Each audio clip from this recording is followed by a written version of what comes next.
Hello, everybody, and welcome to today's Full Potential Show. I'm James Rick, and this is your number one non-boring source for personal development. And today on the line, we have Annie Burnside. Who's Annie? She's a modern bridge between the mainstream and the mystical. Annie Burnside is a soul nurturer, award-winning author, public speaker, teacher specializing in parenting, conscious relationships, authentic living, and spiritual development. Her book that we're going to talk about today is called Soul to Soul Parenting. It won the 2011 Nautilus Silver Book Award and the 2011 Next Generation Independent Book Award. And I love something she says, and we're going to touch on this a lot, is going from role to soul to soul. I love it. It's brilliant. Annie, welcome to the show. Well, hello. It's good to be here. Thanks for having me. It's good to have you on. I know you're there in Chicago, and you're surviving the winter. We're surviving. Oh, yeah. Lots of good warmth and introspection and all that good stuff. That's the time to introspect. Oh, yeah. Get reflective. Get cozy. During the winter. Yeah. All right. So, soul to soul parenting. I take it you have a child. 3 kids, 15, 14, and 11. And this book came out of the sheer aggravation of being a parent of 3 kids and then going, I got to take this spiritual because I can't. No, but what was the inspiration behind the book? Well, it's and both. We're not a perfect family, but we're helping our kids to be more accountable. I had been on the spiritual path since I was 19 when my parents went through a difficult divorce. It really cracked me wide open in the way that those difficult times do. And it's just been my greatest passion. I was an elementary school teacher, then had my own kids, and I woke up one day and I thought, I'm taking them with me. They don't need to wait till they're 40 to get in touch with that inner compass and be comfortable in their own skin and know that they're creating their own reality. Let's do this now. And so you wanted to create something that these kids could access at a younger age. Then I mean, because it does seem kind of abstract as you get spiritual and a lot, and then you have to or at least I did. You kind of go there logically, and then you go there with your being, but. So you've created this bridge with this book in a way, right? I mean, you wanted your kids to get in touch with it as soon as possible. Oh, yeah, because they're already really there. They don't think it as much as we have to do when we're an adult at age. I'm 41. I've had lots of psychic debris to work through to get to that feeling place of it.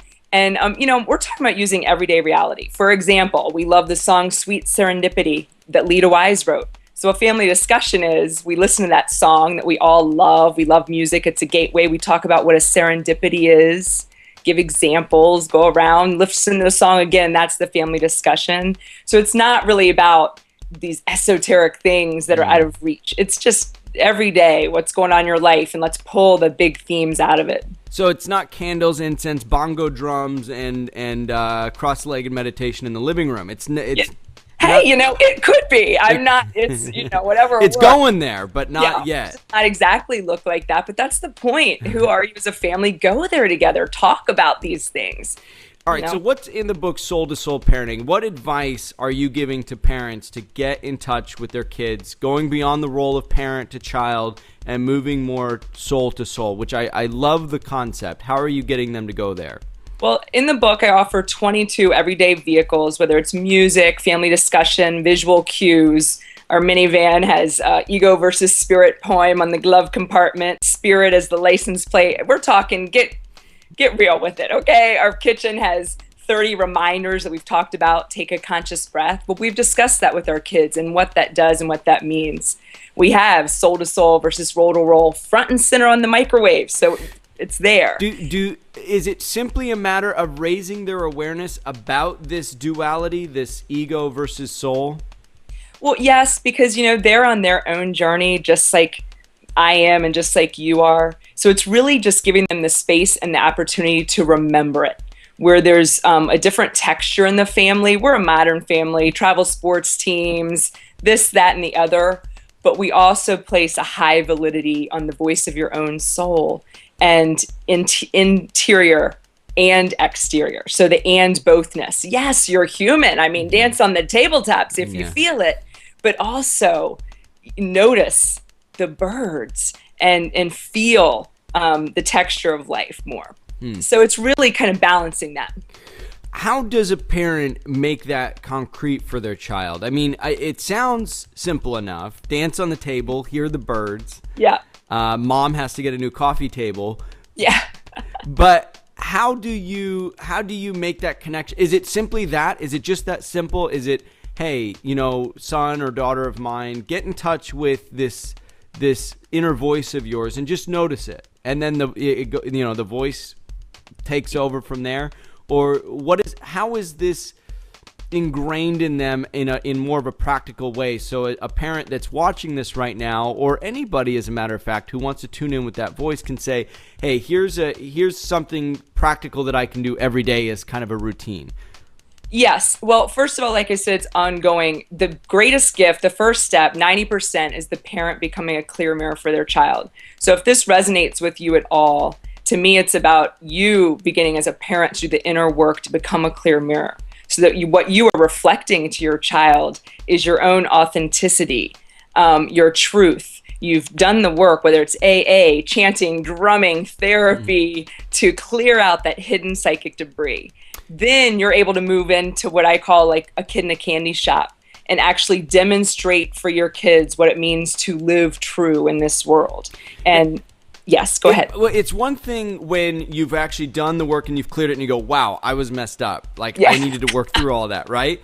Yes. But it's another thing when you're in that, and I like your words, in that psychic debris, you can't see clearly enough to know that you're in it. So you're in a place where you don't feel like you need to change because you not only don't have the clarity, but you also don't know unless you're in pain and you feel like you're ready for that shift. So let's describe what is the opposite of being that mirror for that child. What does it look like for a parent that is actually still debrised and not allowing that child to be authentically who they are, and the child's kind of, giving some of that debris to the child? Yeah, I mean, I think, unknowingly, you might be well-meaning, but as a parent, until you do some of that inner work, you often reflect, not often, you do, we're all mirrors, reflect back to your child your own insecurities, your own fears, your own things that haven't been looked at. So, for example, if your child is a bully, or my child was a bully, the first place I would look at what am I reflecting to that child? Am I a bully in the home without even knowing it? So it can't be stated enough. The biggest step is the parent awakening. And isn't it true that the ego generally, especially the early, most impressionable stages, will begin to overcompensate for whatever it was lacking in the home? So, for example, a bully, it may not even be. Well, it may be that the parent was a bully so much that the ego has to overcompensate for the loss of control at home and take it out into the world. And not just as a child bully, but it may always struggle for power and control and domination in any situation because it felt so painful as a child to be bullied and to lose that control at home. Isn't it true that a lot of what we see manifest as adults is the ego's overcompensation for what it wasn't getting at home? Very much so. And so this, there are many layers to this work, but the title of your show, which I love, Full Potential, when I woke up in bed literally and was like, I want to take my kids with me, it's because I want to do my best as a parent so they can offer their full out highest potential to the world, whatever that may be, as soon as possible. And the way that I came about to do it, and there are many paths, I'm just one offering perspective and experience, is to keep clear in my own mirror and knowing myself better, wider, deeper.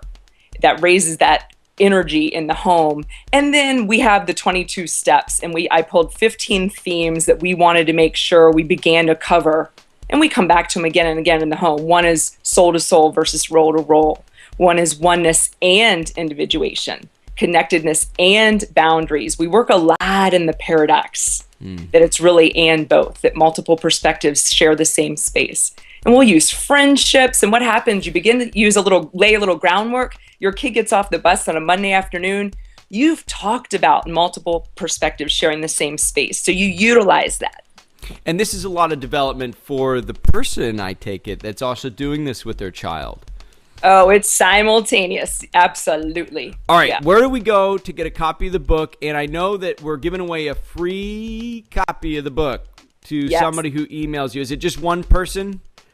Sure. One person, one lucky person, the first one to email Annie will get a free copy of the book. Annie, what's your email and where's the website that everybody else can go who wants to grab a copy? soultosoulparenting.com or AnnieBurnside.com. And then Annie at AnnieBurnside, BURNSIDE.com is my email. Okay, the email is Annie at AnnieBurnside.com, and the website is either AnnieBurnside.com, and we'll put that up on the screen and in the description, or soultosoulparenting.com. Yeah.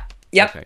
All right, and the book is called Soul to Soul Parenting, going from roll to soul, and I feel like we've done that here. Annie, I really appreciate you being on the show, and really, I'm deeply passionate about touching the youth as early as possible with the message of, ego versus soul and personal development and going to the core, because when you strip away the psychic debris as early as possible and give them a path to stay clear, you really do start creating a much more healthy society. So I think you're doing a great thing here in the world, and I appreciate you being on the show. Thanks, Annie. You too. Okay, thank you. See you later. Bye-bye. Take care. Bye-bye. Well, that concludes this week's episode of The Full Potential Show, your number one non-boring source for personal development. I'm James Rick, and if you want to get more positive programming for your brain absolutely free on a weekly basis, just visit fullpotential.com. If you like The Full Potential Show, you're going to love the Full Potential Club. What would you like most as a Full Potential Club member? Be 2 to 3 times more productive? Do what you're passionate about?